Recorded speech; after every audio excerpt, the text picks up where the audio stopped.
John, absolutely amazing that you're here, and we've known each other for a very long time. In fact, I think you were on pretty much the first Help for Heroes program that we ran, and I was actually one of the trainers at the time. Tell us a little bit about your journey and from that time, I guess, and from when we met. Well, first of all, it's great to be here because you're, I think, one of the most inspirational people I've ever met. Thank you. I have to say. And it has been a long journey. And I felt, that I've been supported all of the way by you and Martin and the team that you've built around you. Thank you. There's no doubt about that. I couldn't have done what it is I've done. I sort of had this sort of weird idea, if you you recall, about keeping stinging insects in boxes in the field and bottling the honey and selling it, and it was really just a bit of a mad idea at the time. Well, it was part of your well-being, wasn't it? Looking after the bees, and you used that as a bit of your own, personal development and well-being. So that I think that when you came on the program, correct me if I'm wrong, but when you came on the program, it was a case of, okay, let's just see how this might fare. But I have to say, you were really inspiring, and we're about to find out as well. I think that's true. Well, I don't think that is certainly true. It was, and it hasn't changed. Yeah. I would be a rubbish Dragon's Den contestant because it's never been about making money. The business has to be self-sufficient. Yes. And I'd lie if I was telling you it wasn't making some money, but not a lot. And it really was only about my well-being in the early days. Yeah. It was about dealing with flashbacks. It was dealing with nightmares, low mood, anger, all of those classic clusters that come within those four little abbreviated letters, PTSD. And I found that when I was with a beehive, and I should say beekeeping had been a hobby of mine for many years, and I kind of dropped out of it a little bit in my last few years of my career. I always found that I was at peace with myself and the world when I was doing it. And then during the training, the treatment therapies that I went through, the cognitive behavioural therapy, and the sort of the things that I was given as a toolbox by Combat Stress, up came mindfulness. And it just seemed that, the therapist said, try and think of something that you enjoy, something that really requires you to absorb yourself. Yeah. Beekeeping seemed to be that thing. And that I think from going back now, we're going back some years ago. When did we go on the program? When did we start? That would have been about 2014. 2014, that's right. So this is really early on in the Help for Heroes program and what X-Forces delivers for Help for Heroes. And I remember, and this is where the camaraderie of that program and the people on it was awesome, and it was held at Tidworth House. It was a great location, great people, but you got the name of the organisation. I think you registered it then, you were looking at your domain names, all in that 1 week. Yeah, but I don't think I've ever been sort of backward at coming forward. I think I just needed help to sort of show that I could do that, because what people maybe don't recognise is that I don't know how post-traumatic stress affects other people, but a sort of acknowledged symptom is a loss of confidence. And I had been one of the most confident people you could probably ever hope to meet. I have a degree, a master's degree. I was halfway through a PhD. I was a detective chief inspector, a senior investigations officer. I investigated, murders. I did that thing that is the subject of so many, dramas on television. I did that thing. That was my life. I was very confident. I was supremely confident. I knew the law. I knew how to work around it. I knew how to investigate serious crime. And then once I had this sort of breakdown, I lost all confidence in myself. I gave up an awful lot of things that I really enjoyed. I'd been a scuba diving instructor. I gave that up overnight. I decided it was too dangerous, and I had no confidence, even though I was supremely qualified at it. Riding a motorbike, Yeah. I was an advanced police motorcyclist. Wow. I had the most beautiful motorbike in my garage. I used to ride it very confidently. I used to assess other people, and I gave that up overnight. Yeah. And so there were so many things that my confidence just waned away with, and I couldn't do anymore. Right. So you and the X-Forces experience and were almost, excuse the phrase, the kick up the bum I needed. That, do you know what? Yeah. You know, stop malingering. You can do this and get on and do it. And once I kind of had that ignition of the jet fuel within me, I just I can do it. Yeah. But John, I don't think it was a kick up the bum, but I do think that, you know, the handrail support and the way that everybody worked together and giving it the pace. Not everybody that goes on the programme has to start their own business. You know, I think the programme that we run for the wounded, injured and sick has a higher conversion into business, be that a lifestyle business or be that, you know, something that they've wanted to do for a long time.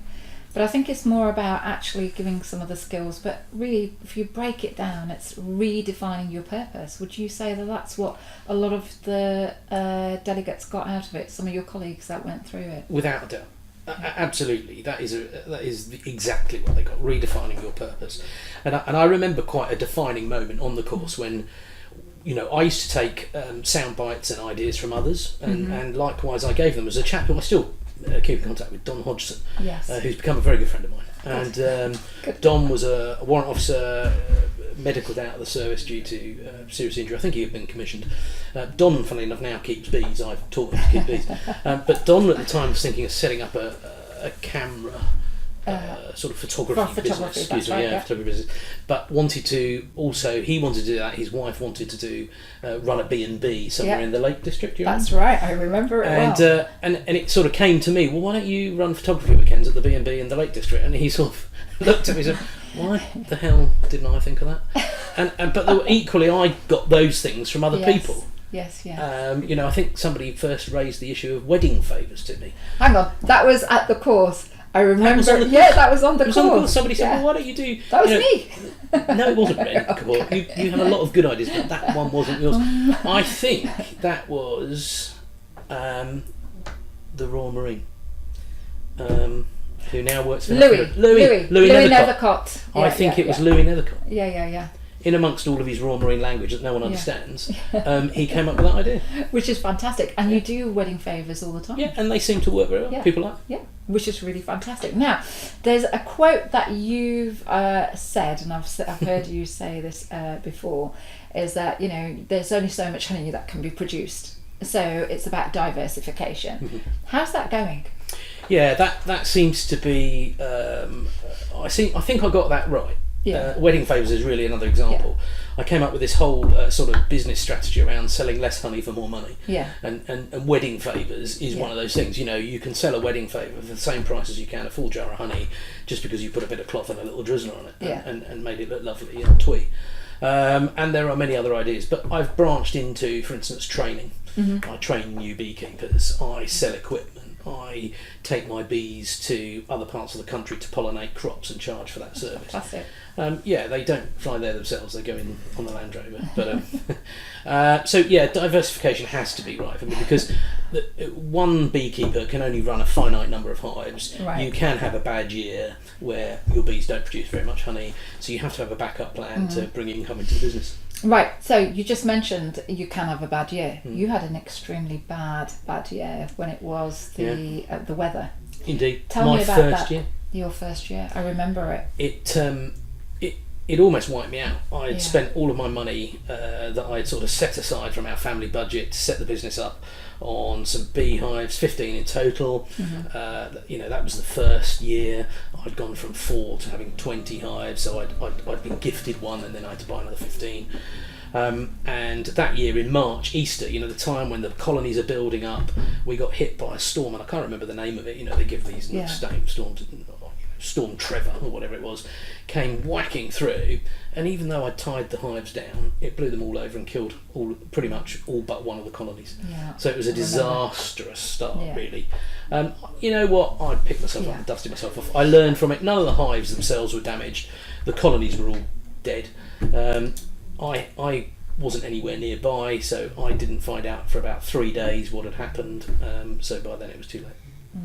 And I have to hand it to you, because that's the point where you know, people wouldn't probably have said, you know, this is just too much like hard work, and you were very resilient at that point, and I'm sure you had to question, where do we go from here? But you picked yourself up, dusted yourself down, and you're where you are now. Yeah, I think every person who served in the armed forces or the police have that resilience, because the first casualty of battle is your plan, and you know, you have to be able to overcome and adapt, and you know, it's something that's drummed into you from the very first day of your training when you're, you know, a brand new shiny recruit. So I think that resilience is inbuilt, but it is hard when it's your own money and your own investment, and you can see it wasted. And you know, you've got to do it if you want to succeed. Then you have to put your big boy pants on and get on with it. Yeah, John, I remember when you stood up. I think it was the 4th anniversary, and Lieutenant General Richard Nugent was there. Do you remember that? Richard Nugent. When I left the army, considering that when I retired I was a captain, so I probably wasn't good enough to wipe the shoes of a general.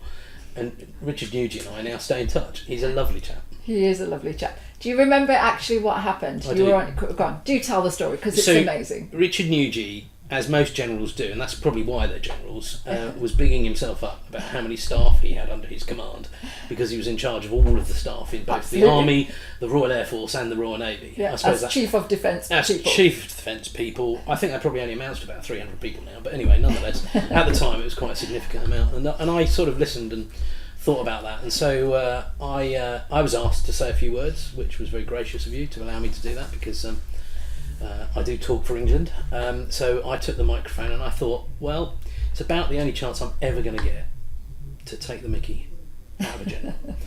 And so I said it was very nice for General Nugent to explain all of the staff that he has under his command, but General, just consider this. I have 100 beehives. Each beehive in the summer has about 100,000 worker bees. I'll allow you to do the mathematics, but that gives me a far more elevated managerial position than you. And the audience erupted, which I kind of think marked my personality on X-Forces Enterprise. Absolutely, and I'm really pleased that General Richard has stayed in touch, because I met him only last week. He wants to do a beekeeping course. He does, and he mentioned that he's going to do that, so well done with you. So I want to just bring something else up, because I know you served with the military police, and then obviously then with Hampshire Police as well, and you know how important the agenda on supporting people who are transitioning across the forces. Now you're aware that we've been helping people from the police force as well. What does that particularly made a impression on you? I don't think you'll know quite how important that work is. And the way I see it is this, it's very simple. The military have got their act together in looking after their people, both on retirement, from transitioning, whatever the reason for that transition is. The military seem to have, many years ago, probably back as early as the first Gulf War, got their act together, got things sorted, and I would suspect that people in the military will still say that it's not perfect, but let me tell you this, it's a goddamn deal good more perfect than what a police officer or maybe a member of the fire service or a paramedic will get when they transition. And they can transition for similar reasons, you know, at the end of a long and fruitful career, or through injury. And we're seeing more and more. You see it every day on the newspaper, that terrible, just the funeral the other day of that Thames Valley officer, brave Thames Valley officer who was killed. And many are stabbed and cannot return to work, both because of physical and mental scars. And having served on in both forces, both Yeah. in the army and been to war with the army and with the police, and worked frontline pretty much all of my career. There are real similarities, but what I would say is this: the army only go to war every now and again. You know, if you're a soldier in a regular battalion or in a corps, you know, there could be wars raging all the time, but you will transit through that scenario, through that theatre of war, and come back. And I'm not for 1 minute discounting how bad it is while they're there, but a copper, and that's you know where I speak from, goes through that for a set of 7 night shifts, 2 days off, a set of 4 late shifts, 2 days off, 5 day shifts, 2 days off, repeat, and you repeat and you repeat. And if you're a copper somewhere in heartbeat land, maybe it's perhaps not as tough as it is in a city. Although I'm not entirely sure that's true nowadays. And the job comes with massive threats, with massive responsibility. There are less police officers now. So I think, in summary, what you're doing is not before time. It is ground breaking, and it will make a hugely positive impact on a lot of people. Well, I have got to say that you've also inspired me in terms of, you know, we've been helping the police force, you know, since for the last so many years, and we've helped something like just over 200, but really inspired me to actually take it out of incubation and really focus on the training as well. So having you on side and right now as the ambassador and maybe more into the future means a lot to me. So thank you very much. I can't thank you for letting me take that responsibility, because I'm humbled that you have, and you know, I got very little help. I was lucky. I was lucky because I had served for 10 years in the army before a 22-year police career. Now that 10 years in the army helped me enormously when I finally you know, had a crash and had a mental breakdown. It wasn't the police that helped me. The police didn't help me in terms of my mental health, and they certainly didn't help me with as ex-forces have, because it wasn't there. It wasn't there. The I'm infrastructure wasn't there. I'm not blaming any one individual for that. No, it just isn't there. This isn't a blame thing. It's just it wasn't there, and so those things now need to be thought of very seriously, and it's very clear that they are. And I'm humbled to be an ambassador, to be able to help people and give them that help that I didn't get. And thank you. You've made some connections already. Right, I'm going to take it back to the project. So I know that you've got a new project. Yes, this is this was an idea that let me explain the backstory to this. So I rock up at Help for Heroes as an ex-copper and as this rather weird beekeeping bloke, and met a lot of people there that had suffered. You know, very brave people. I mean, their stories are humbling. People who have lost, many of them, sort of more than one limb, and I got talking to this chap in you know, I won't mention his name because I think that would be inappropriate, but we were watching soccer on the television one night in the TV room there, and I can't stand soccer. I'm a rugby boy, and I saw I was, you know, being polite, and he was moaning about his socket prosthesis on his he had an above knee amputation on the right leg, and he was complaining that he couldn't use his prosthetic because his leg was so sore and rubbed, and I said, oh yeah, I've got a bit of eczema on my lower leg, what do you use? And we kind of got into that sort of thing, and then I mentioned that I used something from a honey farmer called propolis balm, and he'd never heard of it, and so I bought him some from this place. It was hugely expensive, tiny little jar, far smaller than that, for about 10 quid, and gave it to him. So there's a gift, try it. And he emailed me a few weeks later and said, oh my goodness, it's brilliant, it works so much better than anything else, please tell me where you got it from and I'll buy it. So I said, well, don't do that, let me knock some up on my cooker. And it isn't really very difficult. It's beeswax, propolis and a few other nice skin healing you know, oils, essential oils. So I knocked up a few batches and tried to mirror what we had bought, and he said it was very, very good, and I gave it to a few others and the feedback was excellent. And through XFE I then met a mentor, and this mentor also mentored a lady who runs an aromatics company in the New Forest, Debbie Mulcahy. That's right. Debbie and I get on like a house on fire, and we did the minute we met, and I happened to run this story past her, and the mentor said, I think you're onto something there. The alchemist. The alchemist. Debbie Mulcahy, the White Witch of the New Forest. And she'll kill me when she hears this. She's absolutely lovely lady, and her family's lovely too. And she and I started making up the first batch.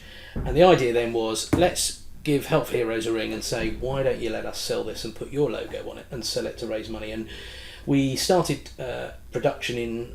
we've had a lot of help from Martin Wing and yourself and your team to help us, and it's not been an easy path. Yeah, mostly Martin on this one. Yes, I was a bit naive. I thought it would happen, within a space of a few weeks. Several months later, we're still sort of ploughing through cosmetic testing, licensing, manufacturing processes, labelling issues. It's not easy, and we still haven't entirely got it right.